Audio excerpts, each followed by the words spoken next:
app. Once you do, search Rainier Avenue Radio. And remember, do not curse out your fellow drivers. This has been your Rainier Avenue Radio traffic update. Country Doctor and Carolyn Down Community Health Centers want you to protect yourself and your loved ones by offering free Moderna or Johnson & Johnson vaccinations. If you are 18 years of age or older, come down on Wednesdays from 1 to 4 p.m. to the McKinney Center, 2120 South Jackson Street, for your vaccination.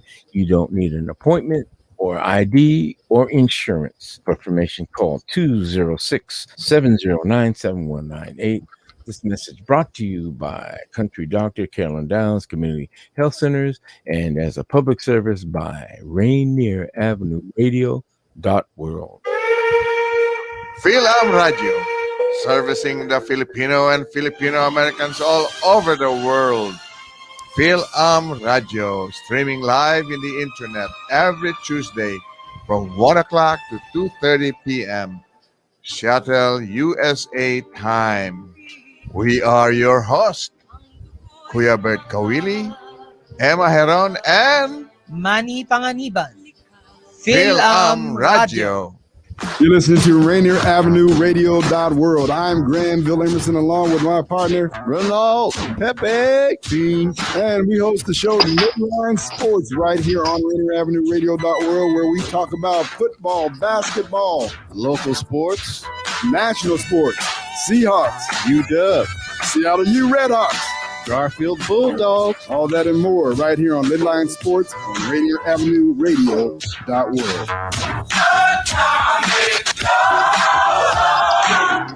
Dealing with COVID-19 is uncharted territory, and everyone has different challenges. People may feel anxious, down, or overwhelmed. For some, these feelings can lead to changes in sleep patterns, an increased use of alcohol or drugs, or withdrawing from the people around them. If you know someone who's having a hard time coping, you can help by reaching out to talk and listen. To learn more about how you can help someone in need, call the Suicide Prevention Lifeline at 800-273-TALK. Brought to you by the state of Washington. This is Paul Pearson, host of Star Time. And when I'm not shouting, "Ba-dee-ya" at city council meetings, I'm listening to Rainier Avenue Radio.world.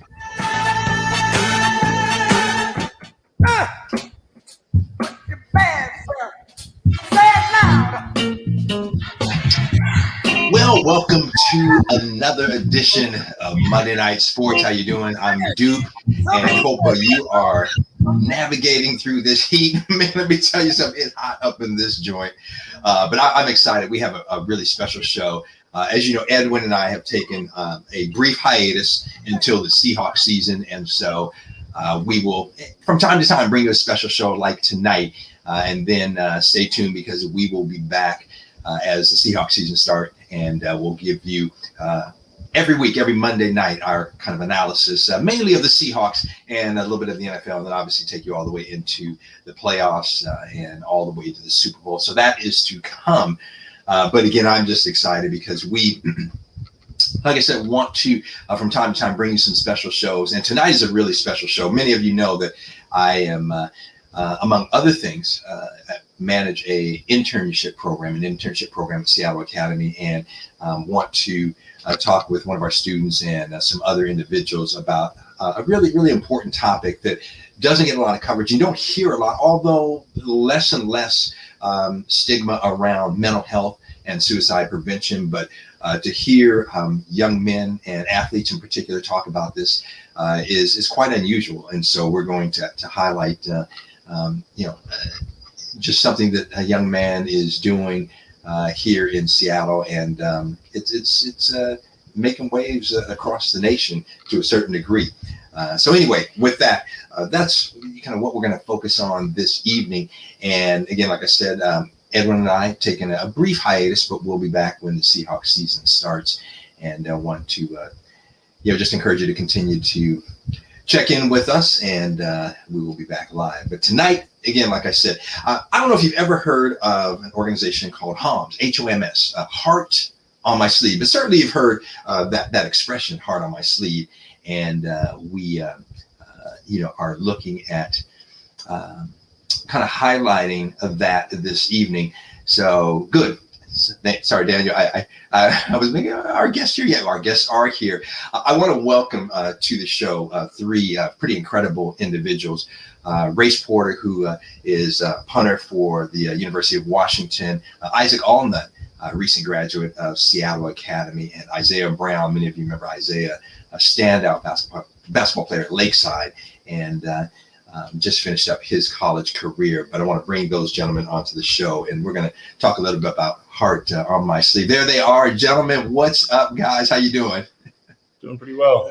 All right, I appreciate you all joining us. And Isaac, I'm going to start with you just because obviously I worked with you, and I was mentioning a moment ago the senior project program, and that is where our seniors at Seattle Academy, the last 5 weeks of school, literally they're done with school, and they do an internship and want to get them some real world experience. And Isaac, maybe talk a little bit about kind of your process, what you how you went about researching a senior project and how you came up with your project and got hooked up with these guys. Yeah, looking back on it, I think it was a little bit risky. The only people that I reached out to was Race. Yeah. And if he hadn't accepted me, not sure what I would have done. But looking back on it, it was the best decision that I've ever made.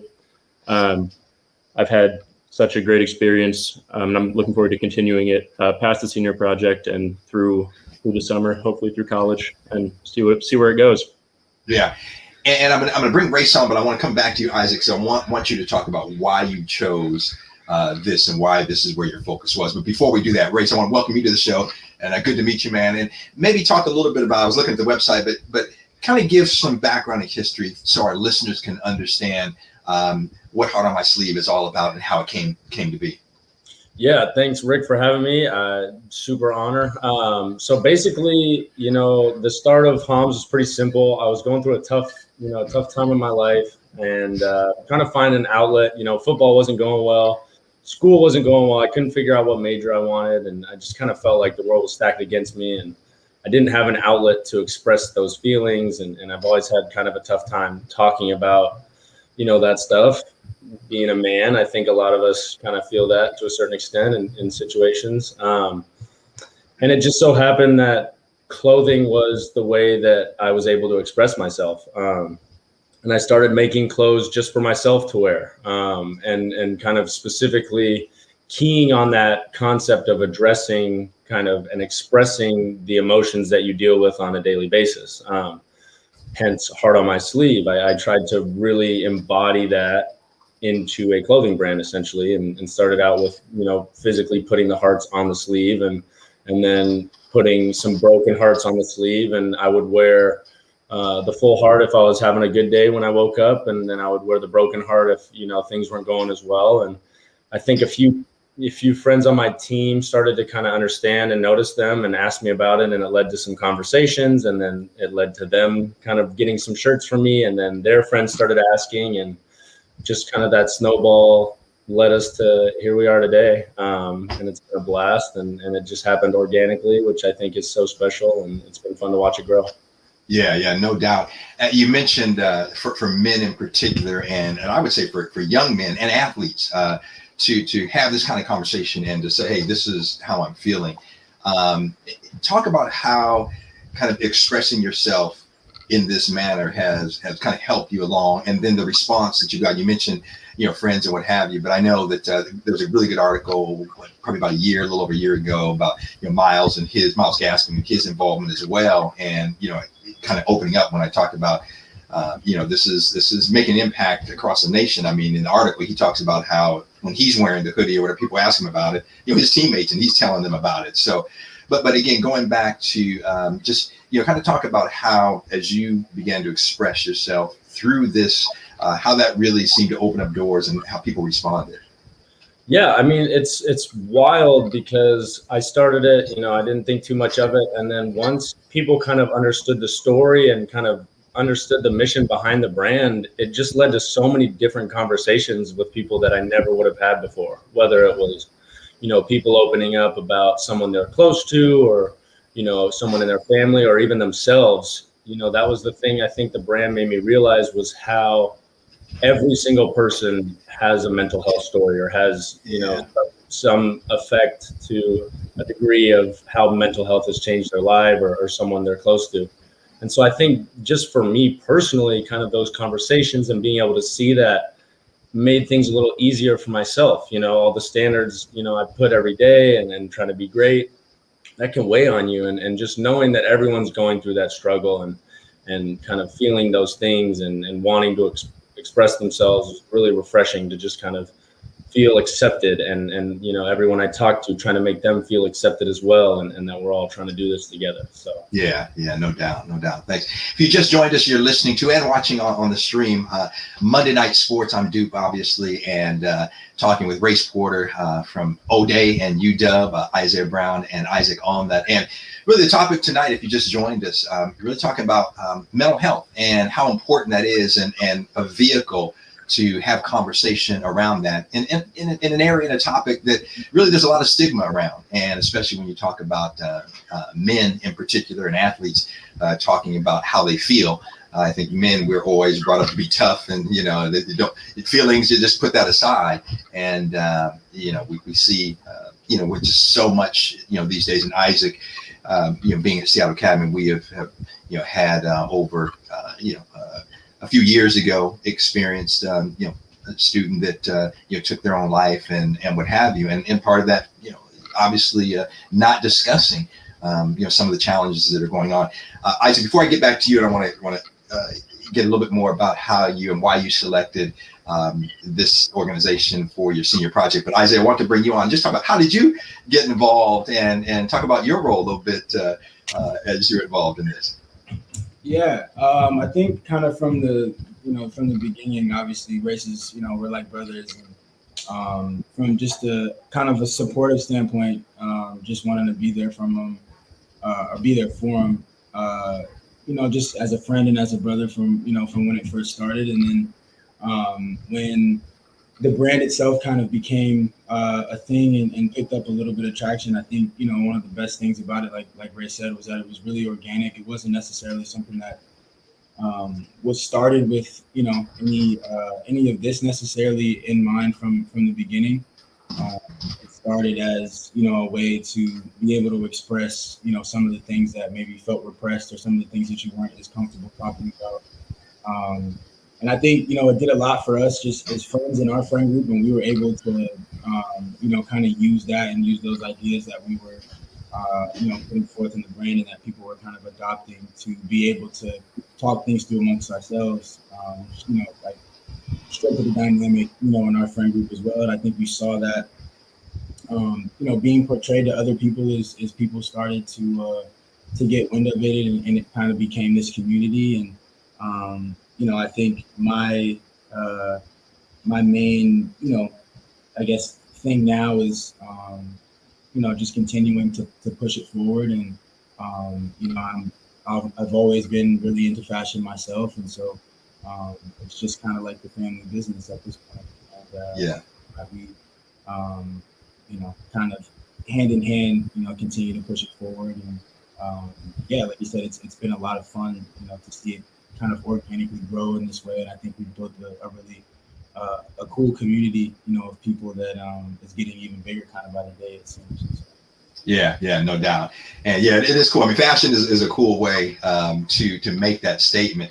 And as I said earlier, reading that article, what like Miles talked about, how, this is just by wearing that and people seeing that, it opens up conversation, and where people may be reluctant to talk about this kind of stuff.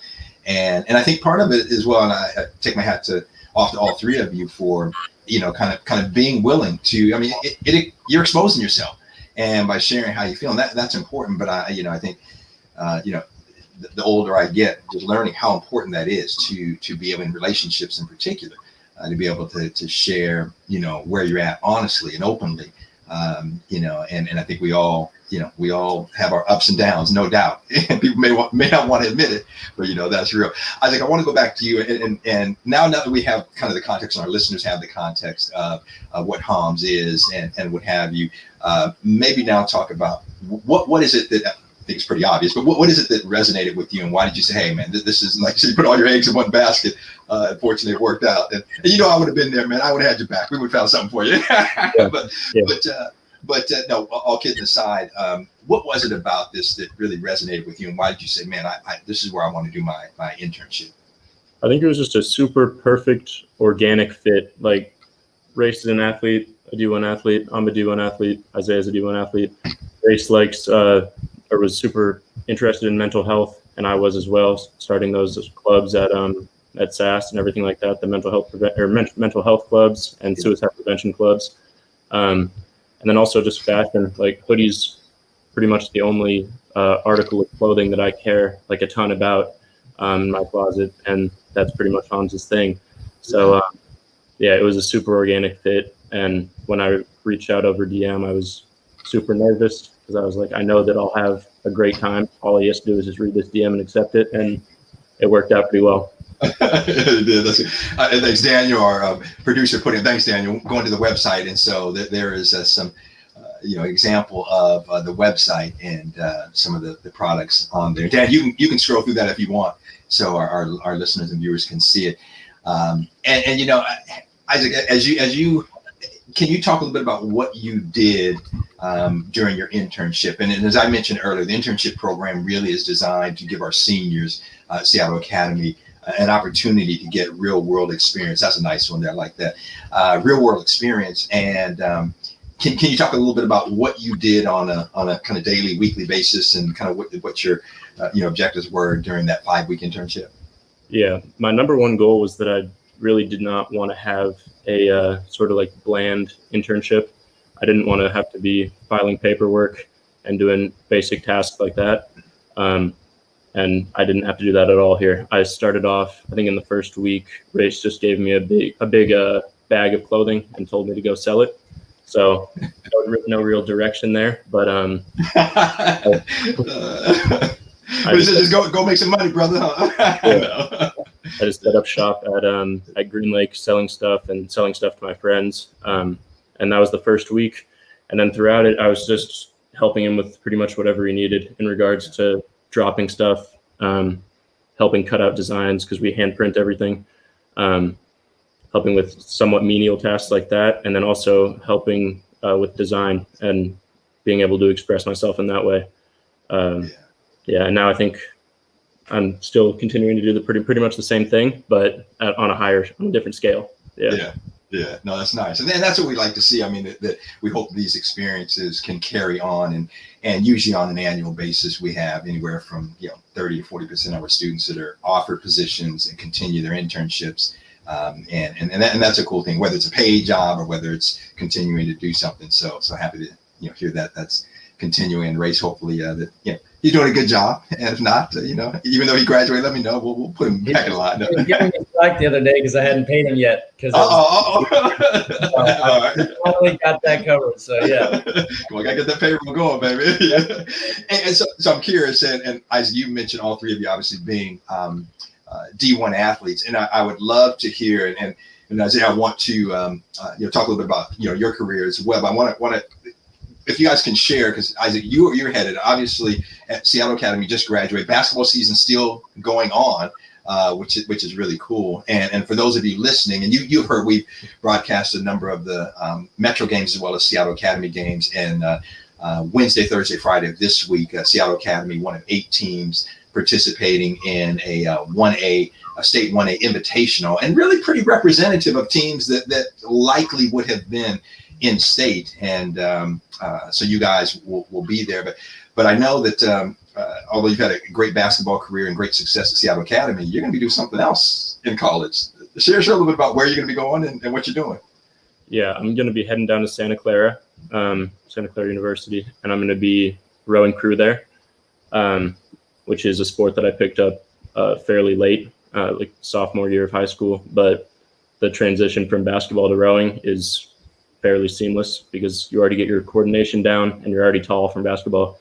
So yeah, it's a pretty easy switch. Yeah, that's cool. Congratulations, man. I know you're excited. When do you head down? Mid-September. So it's okay. So you got a little time. Yeah. Cool. And now, Race, UW. Now talk about kind of where things are with you and long term. What are you looking at? Yeah, so I've got last year was my senior year. I graduated in the fall. I'm supposed to be my last season and all that, and fortunately, COVID allowed me to have one more season. So we're heading into my super senior year, I guess you could call it. I'm really excited for it, hoping to kill it, and then hopefully get some, looks from the scouts at the next level. And if I'm lucky enough to get a chance, then go try to perform my best. And if not, then we've got this to fall back on. So I'm in a great spot. I think we've got a great team this year. Go win a Rose Bowl is the goal, and we'll just kind of see it happen. Yeah. It was cool. Yeah, I was I'm a Husky. I started out at Florida A&M, but then transferred to UW and played under Don James. I shouldn't say I played a lot. It was a walk-on. We got a little time out there. But no, certainly it was exciting. I'm seeing what Jimmy Lake and the staff is doing out there, and just look like you guys, even though it was a very much abbreviated, shortened season, like you guys are getting after, having a lot of fun, and that's huge. So, man, all the best to you, this season as you guys head into it. Now, Isaiah, kind of share with our listeners, and I'm gonna give some. Actually, let me do this. I'm gonna give some stats just so people kind of get a sense of what you accomplish. I think most of our listeners should be aware and remember you at Lakeside. I remember you, man. I was saying, man, this cat just putting some points up on the board, and but more than just a score. But let me. I'm just going to read from the bio information I got. You earned one season at Weber State. So before I go into that, now was that kind of like a race because of COVID and everything? You were able to get an additional season, or kind of explain that how you ended up and landed at Weber State. So that was my traditional fifth year season. I do technically have another year of eligibility left, even though I won't be using it. But I transferred earlier in my college career and had to sit out a year. So I had a traditional fifth year. So I decided to play my last year, which was this past season at Weber State. Got it. So I'm going to ask you a little bit more about that, but I just want to read just so our listeners, which shouldn't be any surprise for anyone that has followed your career. But in one season at Weber State, was first team all district, all Big Sky, named Big Sky Newcomer of the Year.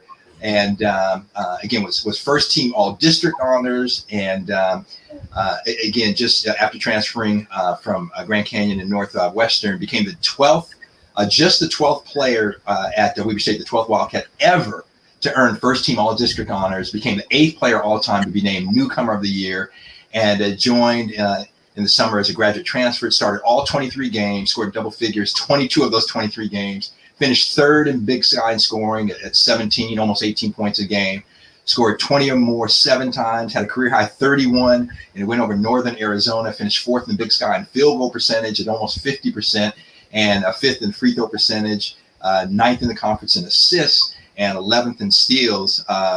Brother, man, you had a season. You had a season. I never see some highlights there.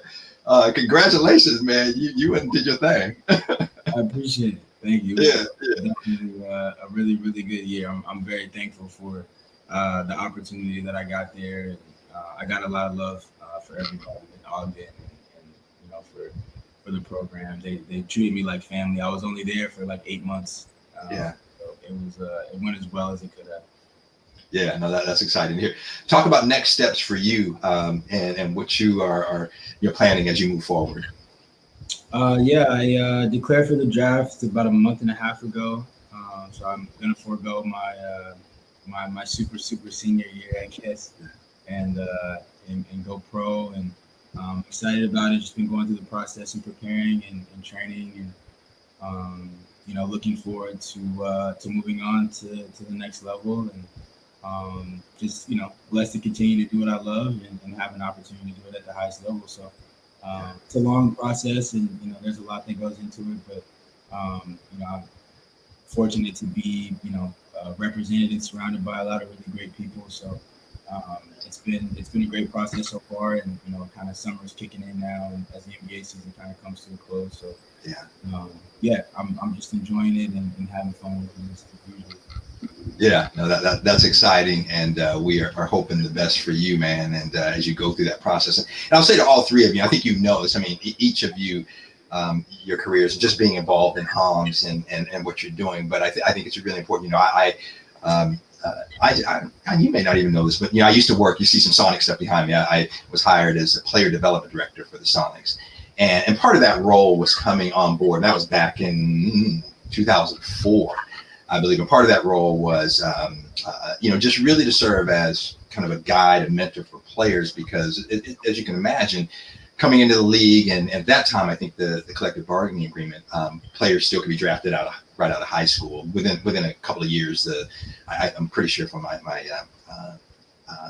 memory, if my recollection is right, then the CBA changed, and you know, players had to spend 1 year in college. But with that said, the goal really was to just kind of be there and serve as a support. And I will say this to all three of you, is that, you know, and especially the earning potential, and race as well, you go NFL, the earning potential, you guys will become you are a business, you are a corporation in and of itself. And if I was going to throw out any advice I think is really, really important for all of you to remember, is that don't ever give somebody the authority, the power to make decisions for you without you signing off on it. It's so important. I don't care how close they are. You hear the stories, you see it, but you know, I saw it time and time again. You know, and 1 year I was working with a couple of the rookies, and you know, I asked them, I said, hey man, are you guys getting financial reports? You know, and they were, you know, I don't know, they weren't. Man, I had to reach out, you know, to their agent and say, yo, dude, you need to be providing this stuff, and it brought a level of accountability. I'm sure you guys have heard this before, but it's so important that you know what's happening with your money, because you are a corporation, you're a business in and of itself, and have the earning potential, and it's just so important. You know, and you look at LeBron. I really appreciate LeBron, because LeBron, you know, helped his boys get the degrees, and now him and Maverick, and they, you know, they're running the show, they doing stuff, you know. And I don't know if you guys saw the documentary that they did on Black Wall Street and what have you. But I mean, just, you know, you have that kind of power. So sorry, don't mean to sit here and preach, but one of the things that has bugged me over the years is seeing young brothers going into the league and people taking advantage. So, you know, I say that to you, don't ever allow anybody, don't give them that power. You control what you do, because it's just when it comes to money, people, man, I tell you what, it changes, unfortunately, and integrity and honesty goes out the window a lot of times for money. So, okay, enough preaching. But anyway, if you just joined, we've got a couple minutes left in the show, and visiting with Race Porter, Isiah Brown, and Isaac Allnut, and talking about the Heart on My Sleeve, and the website. Race, share with the website if people want to get some of the product. And Daniel, as he's doing that, if you want to maybe throw up you know, shot of one of the products again so people can see it. But Race, if people want to purchase any of the hoodies or anything, how do they do that? Yeah, so homsseattle.com. That's just HOMS and then Seattle. It's got all of our staple products, and unfortunately, there's a lot of sold out stuff on there. So, you know, a lot of people are kind of frustrated or confused by that. But the cool thing is we kind of will redrop those, you know, whether it's an old limited edition or just kind of like a pop-up, we'll bring them back.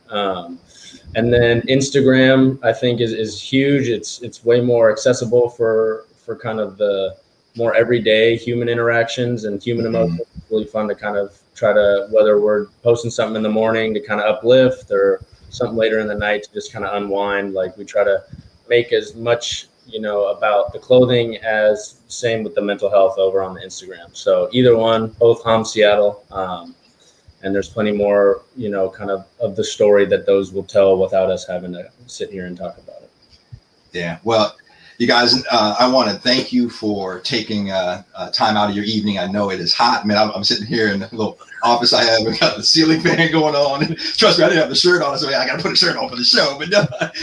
But appreciate you guys taking time out of your schedule, and really just to talk about a topic that is really, really important. And just can't tell you how proud I am of you guys, and how much I appreciate the fact that you are shedding light on the importance for mental health, the importance to have conversation, open, honest conversation, and how that can certainly help guard against things like suicide and can, be something that will hopefully help prevent in some cases. So again, man, congratulations. I thank you all the best to you guys. Isaac, all the best to you guys. Hopefully, I heard you guys might have had an injury at practice, but hopefully we'll talk. Hopefully, all the best to you guys Wednesday as you go into the state invitational. And anytime you guys, Grace, anytime you have anything going on, want to talk about this, let me know. We'll get you on the air. Anything we can do. Isaiah, let's stay in contact. Keep us posted on how this is going, man. We expect to see you in the league and doing your thing. So congratulations. All right. Yeah, thank you. Thank you so much. Thanks seeing you guys. I appreciate it. Well, there you have it. That is our show. Stay tuned because coming up next, Lidline Sports right here on Rainier Avenue Radio. And again, I along with Edwin, will be taking a hiatus for the next several weeks, and then we will be back as the Seahawks season starts. So make sure to tune in. We'll have some replay shows between now and then, and we'll sneak in a special show like this maybe once or twice as we get ready for the Seahawks season. But hope you've enjoyed the show, and get out and support Homs and what those young guys are doing. And appreciate you joining us. For Daniel B., our producer, great job as always, man. Thank you very much. And until next time, I'm Duke. Lidline is next. Peace and God bless.